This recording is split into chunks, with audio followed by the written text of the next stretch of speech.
Hello mga kulot, tignan niyo si Kuya. Napapansin niyo ba yung kalsada parang butas-butas? Marami sa lugar natin ganyan. Tapos yung ginagawa ni Kuya, tignan niyo.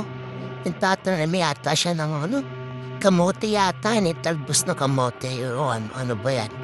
Mas na nagtatanim siya eh. Hindi niya sa karamihan na lugar dito sa lugar natin, no?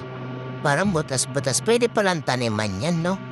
Ngayon alam ko na pag meron nakitang ganyang kalsada, tataniman ko rin, diba? Malamang meron din sa lugar nyo na ilang taon na ganyan pa rin.